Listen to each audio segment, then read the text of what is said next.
One man arrested in connection with a bomb sent to critics of President Trump. They uncovered a latent fingerprint. 14 packages sent nationwide, including Sacramento. It was really good work by the postal employees here to identify a package that they thought was suspicious. So many questions remain. Could you tell us plainly, why was he targeting Democrats? I don't know, other than what you might normally expect. Your News at 5 starts now.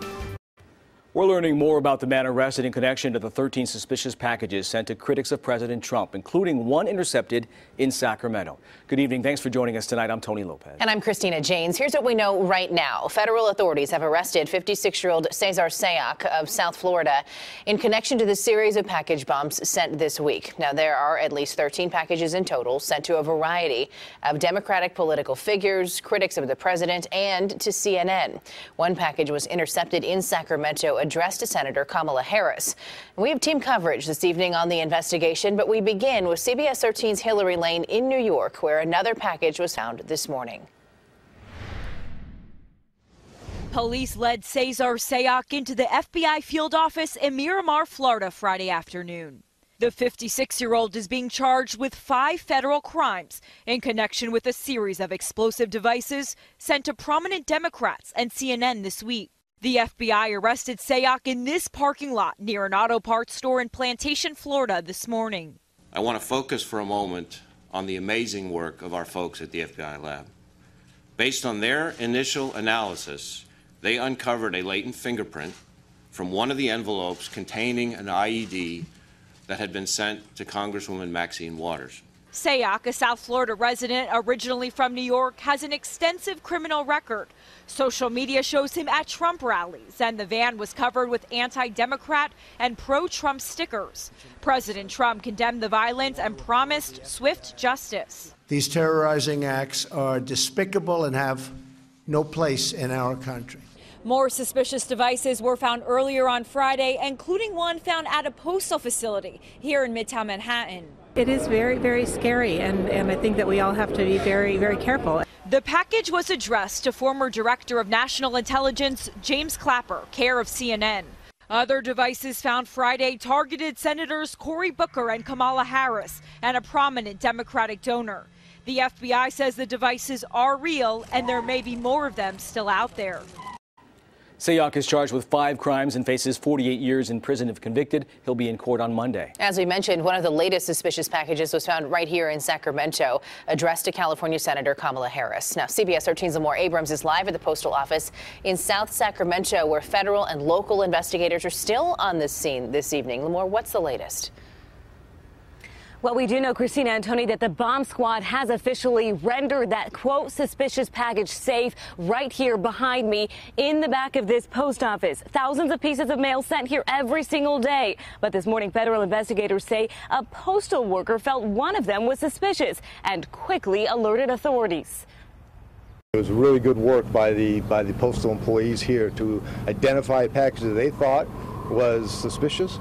A suspicious package, the FBI says, was sent to California Senator Kamala Harris. Agents saying possibly in the same type of manila bubble wrap envelopes mailed to prominent politicians nationwide. The outside packaging looked very similar to the other devices.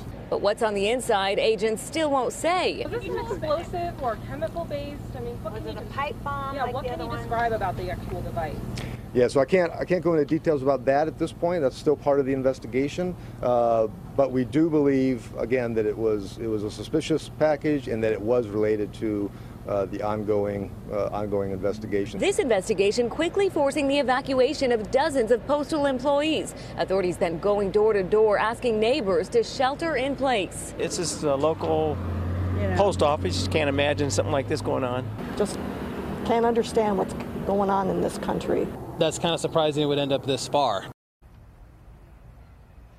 Back here live, the yellow tape is now gone. Investigators clearing the scene moments ago. Just a couple workers out here appearing to be going home for the night, but this investigation continues. FBI saying it is now in the process of taking the package and the device back to a lab for further analysis. Meanwhile, tonight, agents say no one was hurt out here. The office of Kamala Harris also issuing a statement saying, in part, Senator Harris is enormously grateful to law enforcement officials across the country who have worked so hard over the past weeks to keep our fellow citizens safe.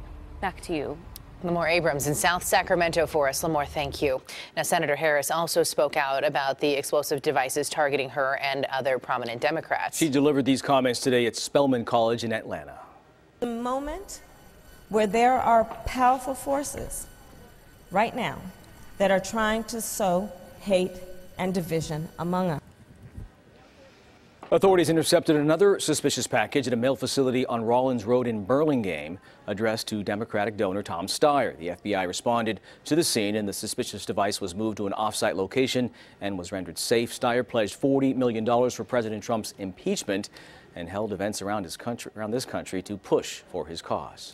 President Trump tweeted about the suspicious packages this morning with a focus on the midterms, saying, quote, Republicans are doing so well in early voting and at the polls, and now this, quote, bomb stuff happens and momentum greatly slows. News not talking politics. Very unfortunate what is going on. Republicans go out and vote. Well, we will continue to follow this investigation throughout the evening here on CBS 13. When we are not on the air, go to our website, cbs13.com, for the latest.